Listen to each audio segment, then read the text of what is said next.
दृष्टिकोण क्या होता है? दृष्टिकोण वो नहीं जो हमें वो दिखाए जो दिखता है।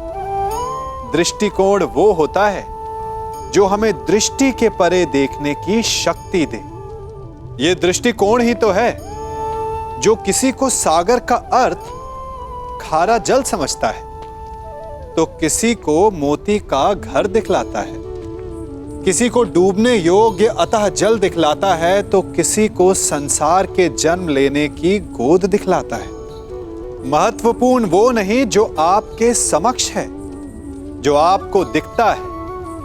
महत्वपूर्ण आपका दृष्टिकोण है। देखने में अंतर करेंगे तो आपके जीवन में भी अंतर आ जाएगा। समझ में नहीं आता कि दुर्योधन यहां आया क्यों है। ये तो वही है जिसे कल मैंने कुमार उत्तर का धनुष उठाते देखा था।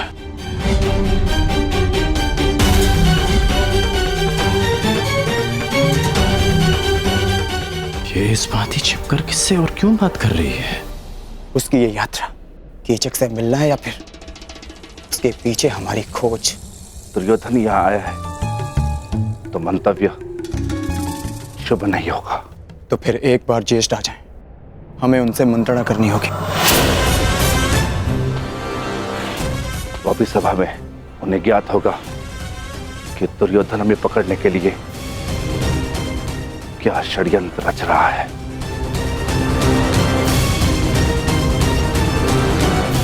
सुना है पांचाली पर कीचक की दृष्टि पड़ी है, हमें उसे भी सुरक्षित रखना होगा। समस्या बड़ी हो तो सावधान अधिक रहना चाहिए भ्राता। सावधान रहना और अपने क्रोध पर नियंत्रण रखना।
क्षमा करें अतिथि महोदय, यहाँ से आगे विराट राज परिवार के अतिरिक्त किसी भी पुरुष को अंदर जाने की अनुमति नहीं है। ये महारानी सुदेशना का निवास है। क्षमा करना, मैं अपना मार्ग भटक गया था।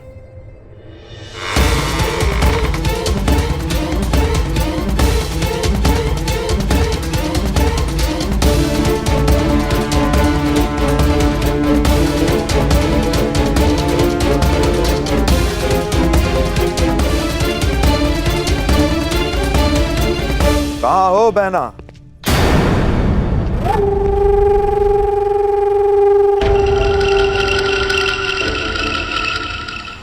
अरे सुदेशना यहाँ नहीं है, परंतु शुभ है कि तुम यहाँ हो।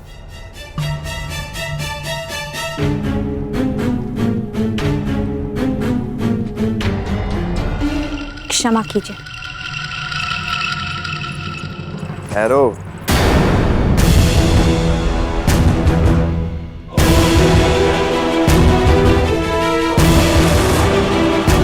न मैंने तुम्हें क्षमा किया है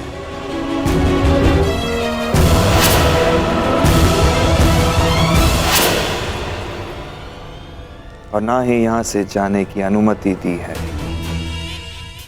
सुना है कि तुम सबके समक्ष अपना मुख नहीं दिखा सकती, परंतु यहां तो केवल मैं हूं और तुम हो। चंद्रमा भी चकोर के लिए मेघों से निकल ही आता है सुंदरी।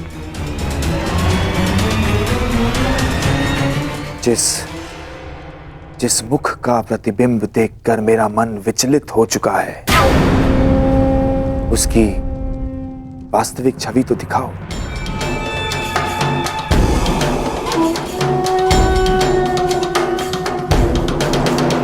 ऐसा दुस्साहस मत कीजिएगा। प्रतिरोध? कीचक का प्रतिरोध?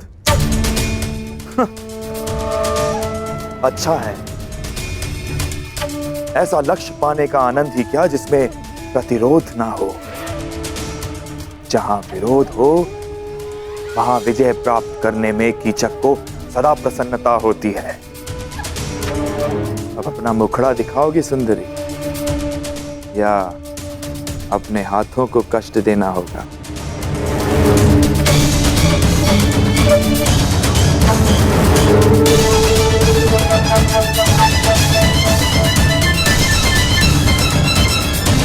कीचक!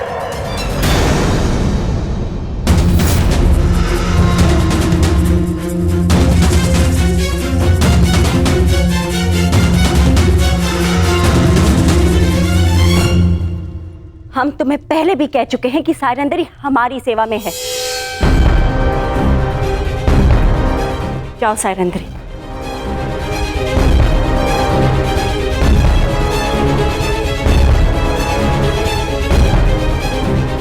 अरे क्या बहना, मैं तनिक परिहास ही तो कर रहा था। तुम तो जानती हो कि मेरा नटखटपन अब तक गया नहीं है। सायरंदरी क्या, मैं तो उर्वशी को देखकर मोहित ना हूं। वैसे इतने से दिनों में बड़ी प्रिय हो गई है ये दासी बहना। ऐसा क्या है जो तुम सदा इसका पक्ष लेती हो? हम तुम्हारी बहन हैं, तुम्हारी सुरक्षा की कामना करते हैं। कुछ उपहास जीवन का अंत बन जाता है कीचक, अंत। सायरंदरी गंधर्व पत्नी है, 5 गंधर्वों की सुरक्षा में है, ध्यान रखना।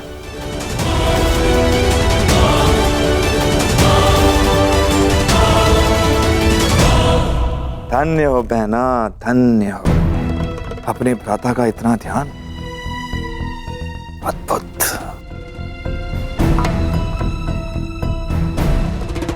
ये सायरंदरी कौन है ये तो मैं भली भांति जान गया हूं,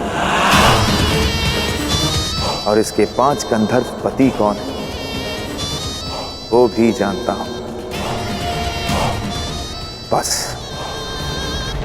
शेष है तो केवल उन 5 पांडवों को पहचान।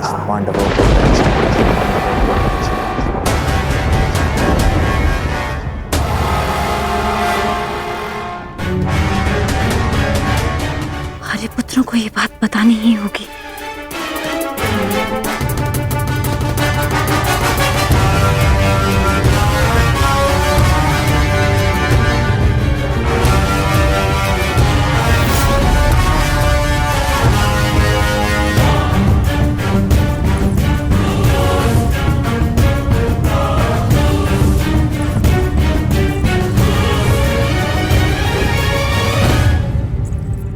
आर्य अर्जुन, नकुल, सहदेव, आर्य भीम और स्वयं आर्य युधिष्ठिर भी कहीं दिखाई नहीं दे रहे।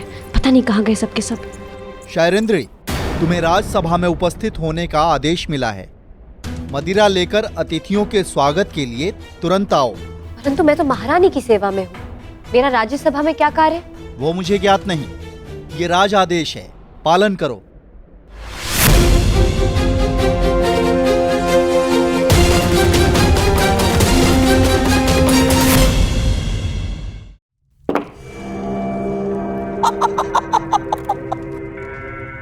आइए विराट राज। ये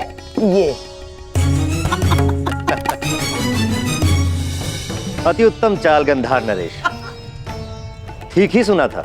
हाँ, आपके पास से आपकी हर बात मानते हैं। नहीं नहीं, आप जैसे शुभ चिंतकों के प्रेम का प्रताप है बस। विराट राज, आपका ये स्वागत सदा स्मरण रहेगा। अहो भाग्य।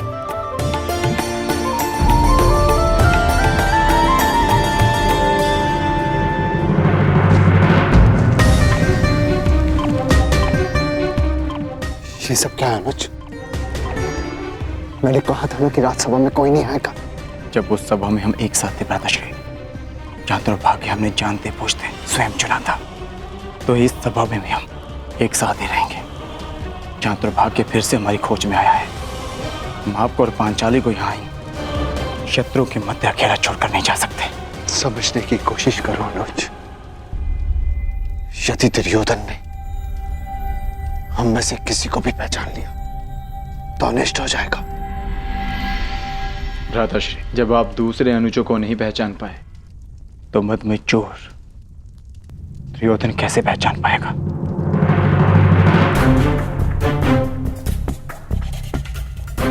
हम पांचों इस सभा में उपस्थित हैं।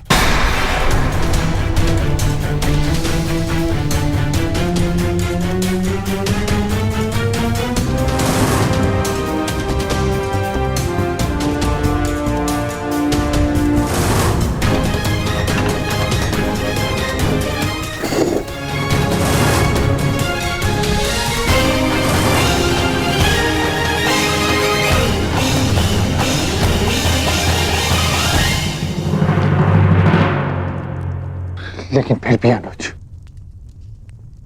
यहां दुर्योधन के साथ साथ मामा शकुनी भी उपस्थित है, और तुम जानते हो कि उनकी दृष्टि कितनी तीक्ष्ण है। सावधान रहना अर्जुन, सावधान। और सेनापति कीचक पधार रहे हैं।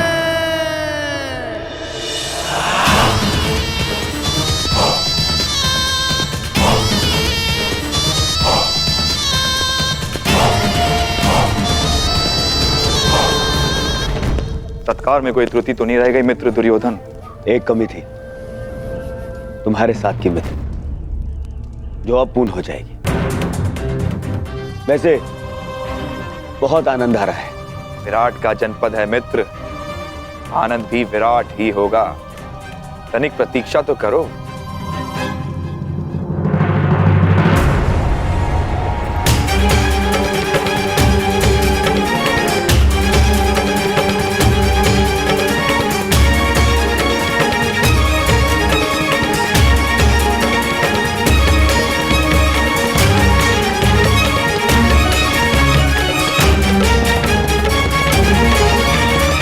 दासी सैरंद्रे, हस्तिनापुर युवराज के लिए मदिरा प्रस्तुत करो।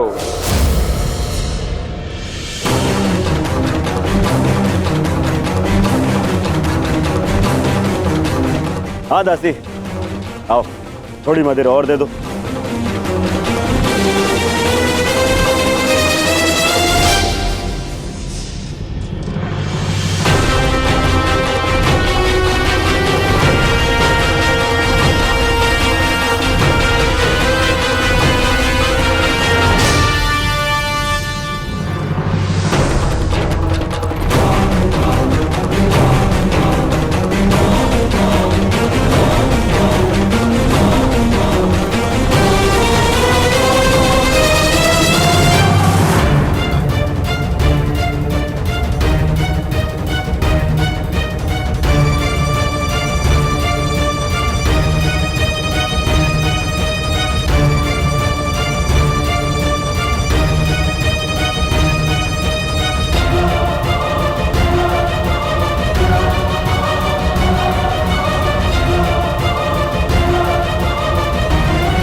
अतिथि की प्यास बुझा के अतिथि को प्यासा नहीं रखते दासी।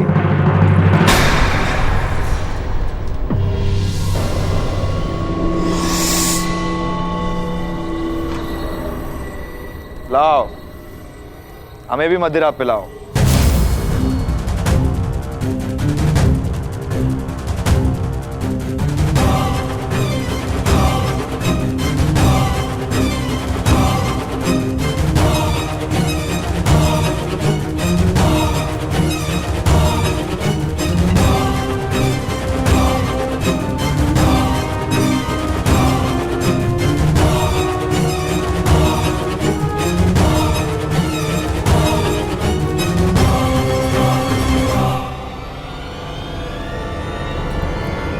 शांत।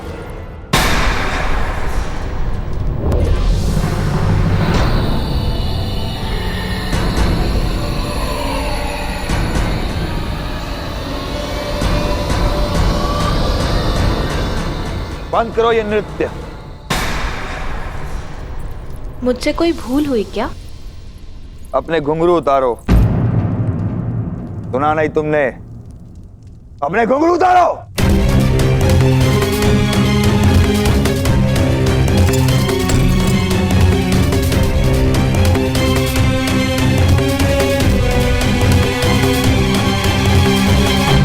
अब इसे दासी सहरंद्री को दो।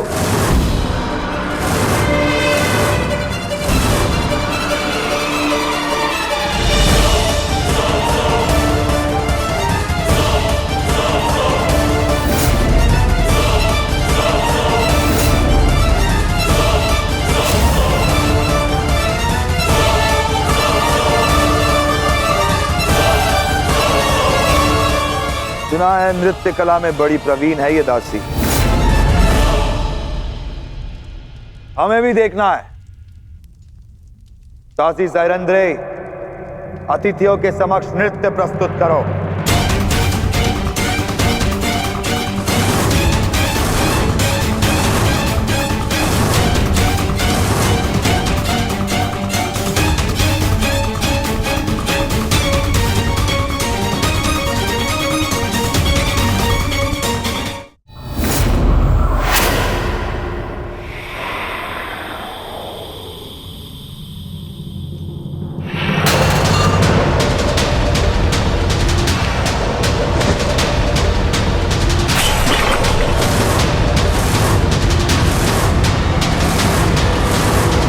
जिसके आदेश के विरुद्ध स्वयं विराट राज नहीं जा सकते, उस महाबली कीचक की आदेश की अवहेलना की तूने।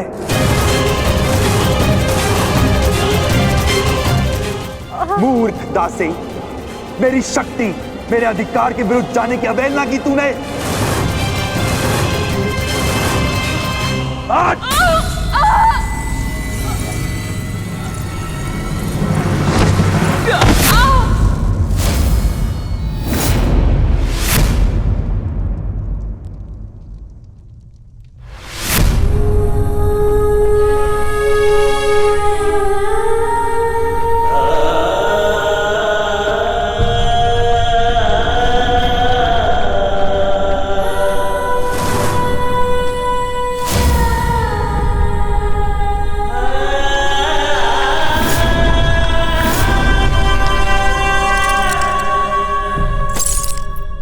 घुंघरू पहन और नृत्य कर, नहीं तो तेरे प्राण यहां नृत्य करेंगे।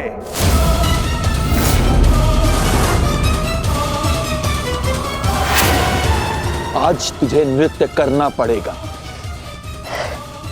मैं महारानी के वचन की सुरक्षा में उनके अतिरिक्त और कोई मुझे आदेश नहीं दे सकता।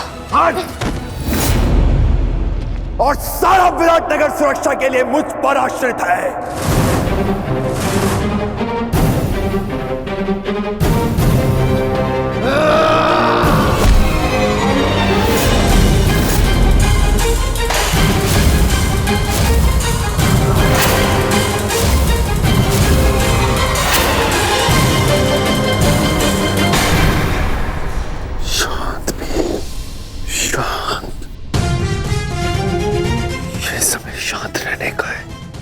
यहाँ पर दुर्योधन भी उपस्थित है।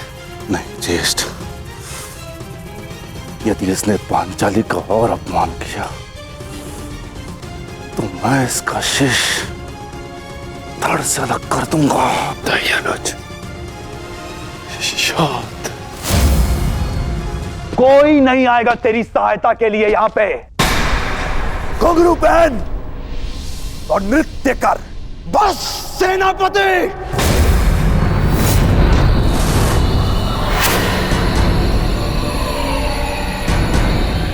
कौन था ये? किसने अपनी मृत्यु को ललकारा है?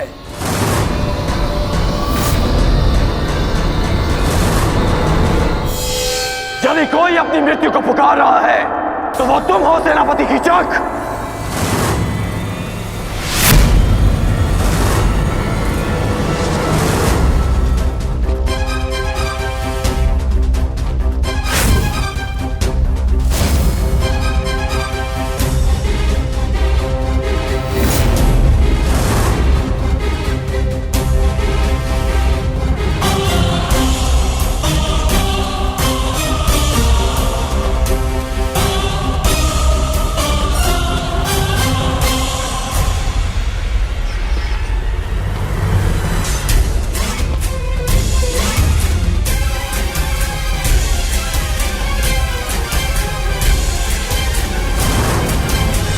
नारी, नारायणी और नाश तीनों की एक राशि होती है। यदि नारी को नारायणी के पद से गिराया गया तो नारी नाश भी कर सकती है।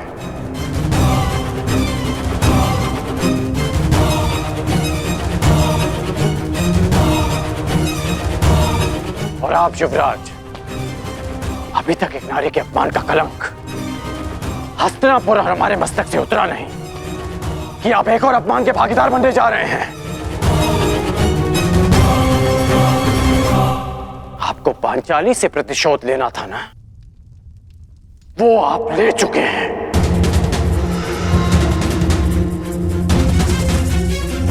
फिर इस अभागी ने आपका क्या बिगाड़ा?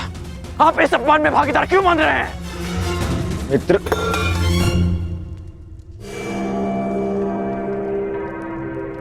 शांत हो जाओ, शांत। मैं यहां केवल अतिथि हूं। ये मेरा राज्य नहीं है, विराट राज्य है।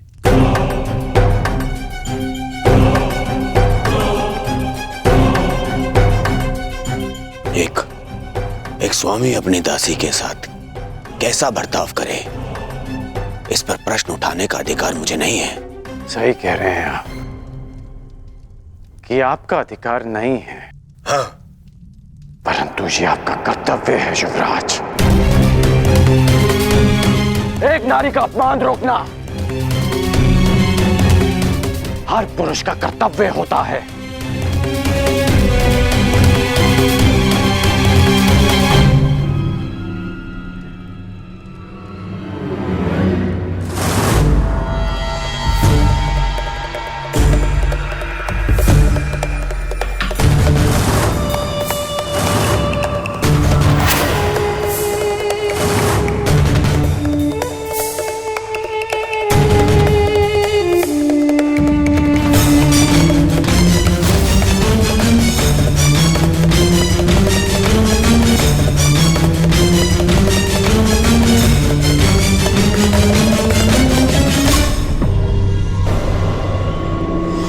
सायरंधरी गंधर्व पत्नी 5 गंधर्वों की सुरक्षा में है। मेरा संदेह ठीक था। केवल द्रौपदी ही नहीं, 5 पांडव विराट में उपस्थित हैं। मित्र दुर्योधन को इन 5 की ही खोज है।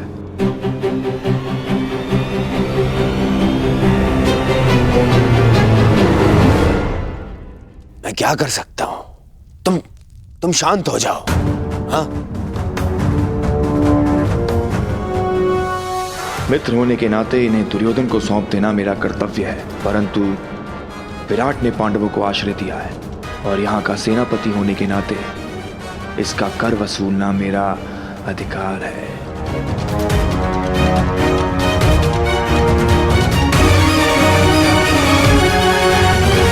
बहुत हुआ दासी, अब जाओ यहां से।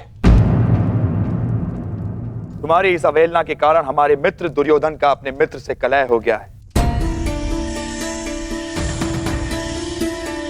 आनंद के इन क्षणों को मैं व्यर्थ नहीं जाने देना चाहता। अब जाओ यहां से। सुना नहीं?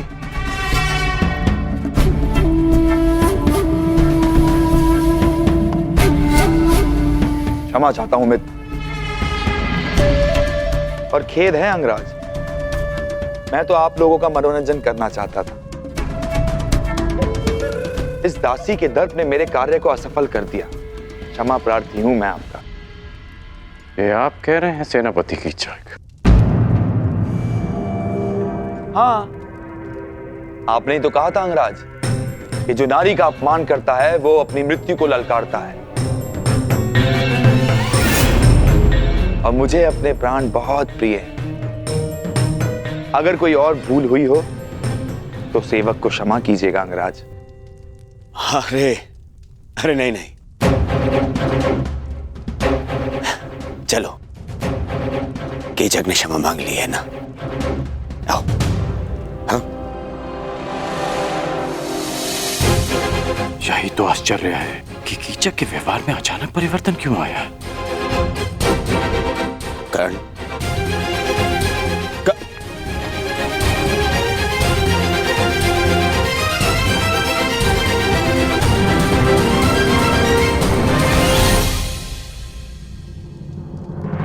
तुम्हारे अपमान का प्रतिकार मैं उसी क्षण कर देता पांचाली, परंतु तुमने मुझे क्यों रोका?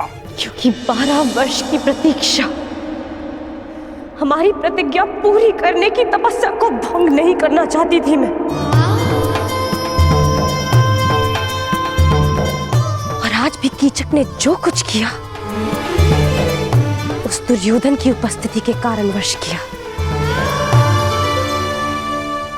अब मुझे केवल उस क्षण की प्रतीक्षा है जब युद्ध का शंखनाद होगा और मैं अपनी आंखों के सामने एक एक कौरव का नाश देखूंगी।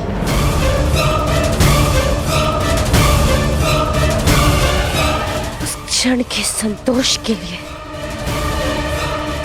ये पांचाली कितनी भी पीड़ा, कितना भी अपमान सह सकती है। परंतु अब हमारे यहाँ रहना भी ठीक नहीं है, ना ही हमारी सुरक्षा के लिए और ना ही पंचाली की। हमें शीघ्र ही स्थान छोड़कर चले जाना चाहिए। नहीं नकुल, हम सब इस राज्य में प्रमुख पदों पर हैं। मैं महाराज का विश्वास पात्र सभासद हूं। अनुज भी मुख्य रसोइया है। अर्जुन राजकुमारी उत्तरा का शिक्षक है। पांचाली महारानी की विशेष सहयोगी है। और तुम अश्वशाला संभालते हो और सहदेव गौशाला। इसीलिए हम सबका यहां से एक साथ निकल निश्चित ही लोगों का ध्यान आकर्षित करेगा। परंतु मुझे नहीं लगता ज्येष्ठ कि शेष 2 माह सरलता से कट पाएंगे। मेरी मानिए तो मध्यरात्रि में हम विराट राज्य को छोड़ देंगे। पता जब तक किसी को हमारी अनुपस्थिति का बोध होगा, हम सबके पहुंच से दूर होंगे। भ्राता भीम का मत उचित है ज्येष्ठ भ्राताश्री। दुर्योधन शीघ्र यहाँ से जाते नहीं दिखता और जब तक वो यहाँ रहेगा संकट हमारे सिरों पर मंडराता रहेगा। मैं भ्राता अर्जुन के साथ सहमत हूं। ठीक है, यदि तुम सबका यही मत है तो हम सब लोग आज रात्रि गुप्त रूप से प्रस्थान करेंगे।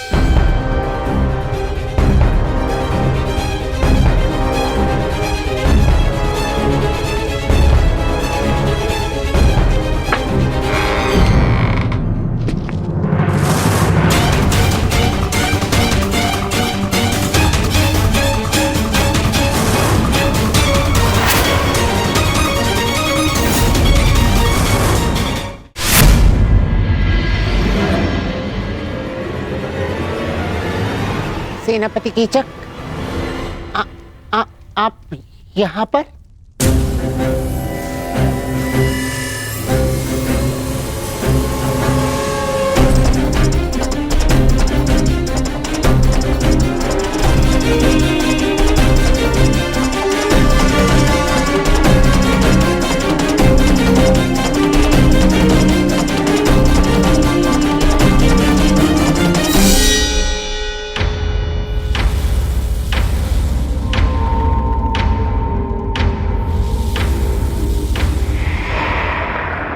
तो साइरंध्री के 5 गंधर्व पति उसकी रक्षा के लिए आ ही गए।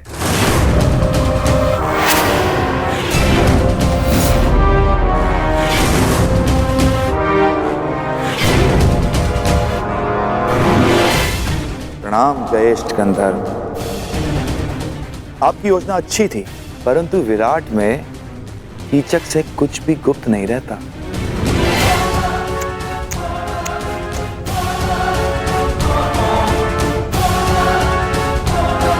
बेचारा दुर्योधन सारे आर्यव्रत में सेना लिए घूम रहा है, तुम लोगों की खोज कर रहा है।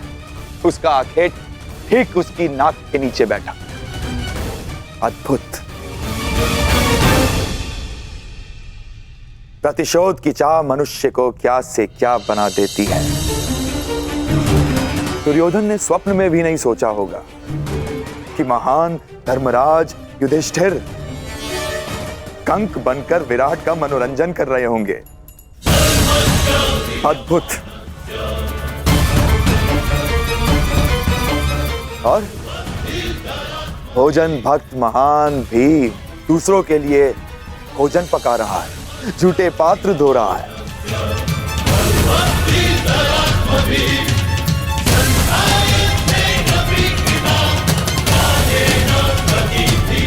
और तुम अर्जुन पशुपतास्त्र धारण करने वाला किन्नर का जीवन जी रहा है।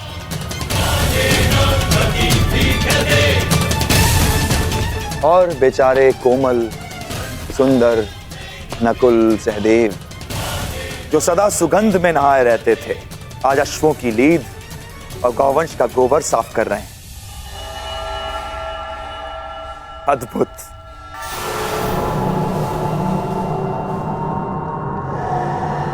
और तुम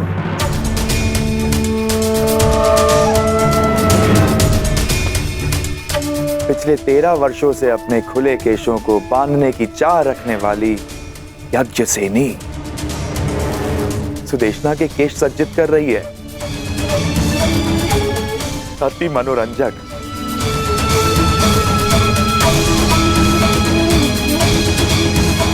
तुम पांचों भाई धूल झोंकने में सफल हुए, स्वीकार है, परंतु द्रौपदी अपना रूप नहीं छिपा सकी। ना ना ना ना, इसमें तुम्हारा कोई दोष नहीं है, तुम्हारे सौंदर्य और यौवन का दोष है।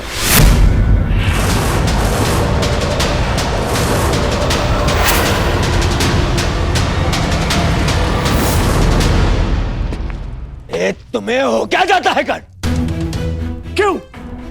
क्यों भरी सभा में तुमने कीचक के साथ में विवाद किया?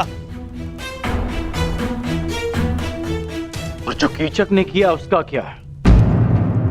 आपने उस अपमान का विरोध तो नहीं किया युवराज? अरे तुम्हें समझ में क्यों नहीं आता है? जिससे सहयोग की अपेक्षा हो उसका विरोध नहीं किया जाता। जिस वृक्ष से फल खाने हो उसे काटा नहीं जाता। इस समय हमें कीचक के सहयोग की सबसे अधिक आवश्यकता है, इसीलिए मैंने उसका विरोध नहीं किया। करता तो उसका सहयोग खो देता। तुम्हें पहचानने के पश्चात मन करता है कि भूल जाऊं दुर्योधन को, उसकी मित्रता को और उस वचन को कि मैं तुम सबको ढूंढने में उसकी सहायता करूंगा। बस मुझे एक पुकार लगाने की देरी है। मेरे एक शब्द पे पुनः तुम लोगों को 12 वर्षों के वनवास का मार्ग दिखा सकता है।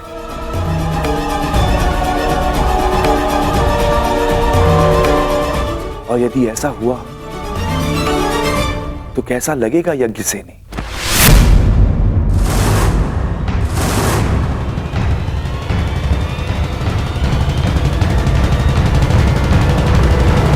नहीं, मैं ऐसा पाप होने नहीं दे सकता। मैं तुम्हारी केश राशि को सज्जित देखना चाहता हूं, तुम्हारे रूप को आभूषणों सहित देखना चाहता हूं, और इसके लिए मुझे अपने मित्र से द्रोह भी स्वीकार है, परंतु इस भेद को भेद रखने के लिए एक मूल्य चुकाना होगा।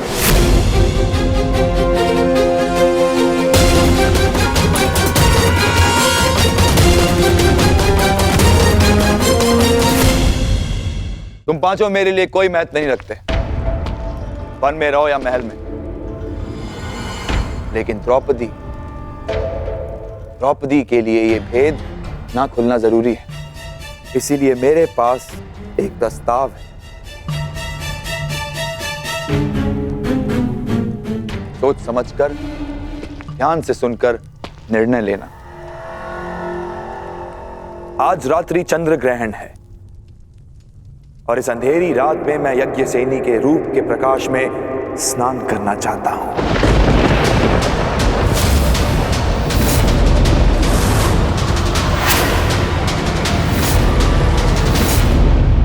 यदि उस स्त्री का मान भंग हो जाता तो हस्तिनापुर फिर से अपना सम्मान खो बैठता। युवराज,